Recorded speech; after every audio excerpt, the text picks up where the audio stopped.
Réussir tout seul une réparation. J'ai vécu seul, sans personne avec qui parler véritablement, jusqu'à une panne d'avion dans le désert du Sahara il y a 6 ans. Quelque chose s'était cassé dans mon moteur et comme je n'avais avec moi ni mécanicien ni passager, je me préparais à essayer de réussir tout seul une réparation difficile. C'était pour moi une question de vie ou de mort. J'avais à peine de l'eau à boire pour 8 jours. Le premier soir, je me suis donc endormi sur le sable à 1000 milles de toute terre habitée. J'étais bien plus isolé qu'un naufragé sur un radeau au milieu de l'océan. Alors, vous imaginez ma surprise au lever du jour, quand une drôle de petite voix m'a réveillé.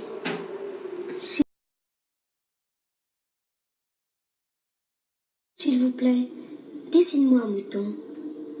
Hein? Dessine-moi un mouton. J'ai sauté sur mes pieds comme si j'avais été frappé par la foudre. J'ai bien frotté mes yeux, j'ai bien regardé, et j'ai vu un petit bonhomme tout à fait extraordinaire qui me considérait gravement. Je regardais cette apparition avec des yeux tout ronds d'étonnement. N'oubliez pas que je me trouvais à 1000 milles de toute région habitée.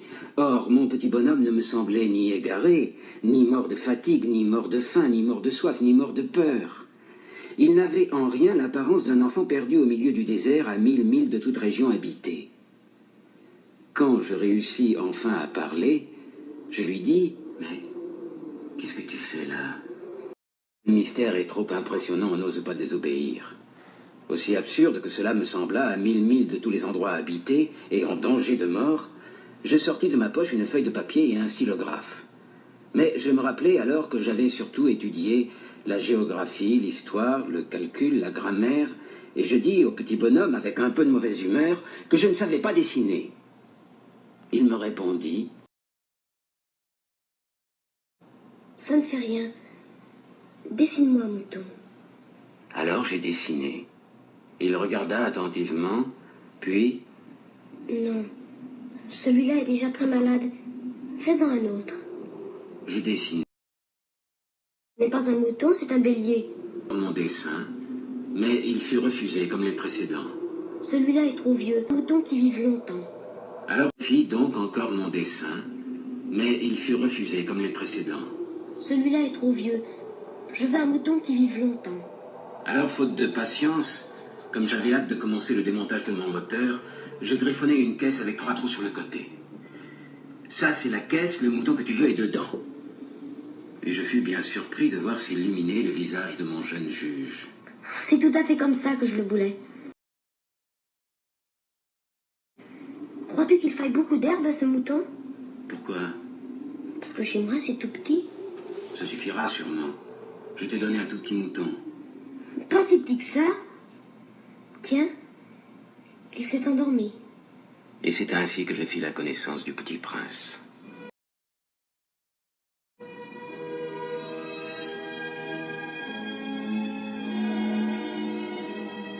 Il me fallut longtemps pour comprendre d'où il venait. Le petit prince, qui me posait beaucoup de questions, ne semblait jamais entendre les miennes.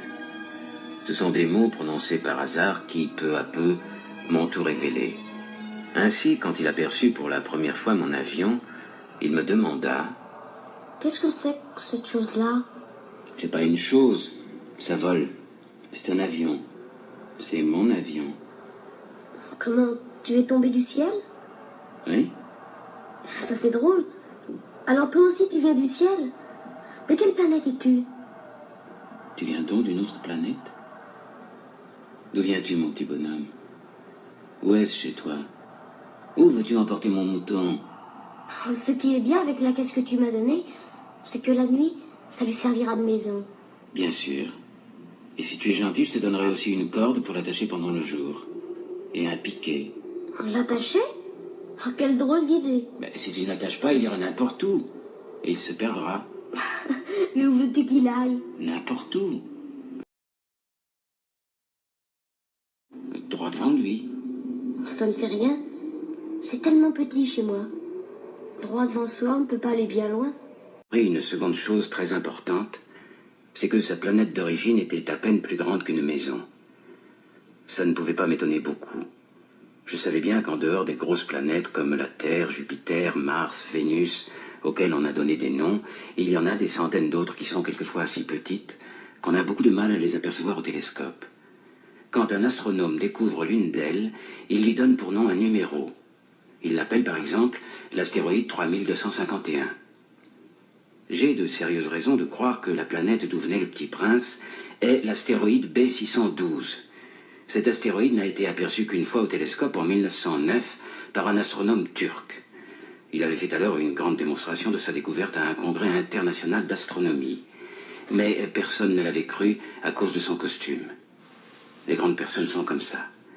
Heureusement pour la réputation de l'astéroïde B612, un dictateur turc imposa à son peuple, sous peine de mort, de s'habiller à l'européenne.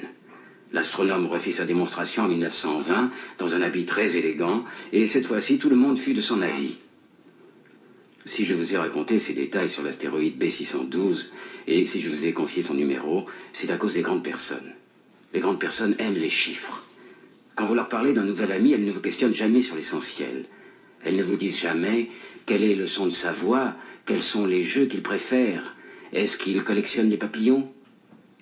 Elles vous demandent quel âge a-t-il, combien a-t-il de frères, combien pèse-t-il, combien gagne son père.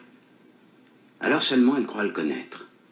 Si vous dites aux grandes personnes, j'ai vu une belle maison en briques roses, avec des géraniums aux fenêtres et des colombes sur le toit, elles ne parviennent pas à s'imaginer cette maison. Il faut leur dire, j'ai vu une maison de 100 000 francs. Alors là, elles s'écrient, comme c'est joli. Ainsi, si vous leur dites, la preuve que le Petit Prince a existé, c'est qu'il était ravissant, qu'il riait et qu'il voulait un mouton. Quand on veut un mouton, c'est la preuve qu'on existe. Elles hausseront les épaules et vous traiteront d'enfant.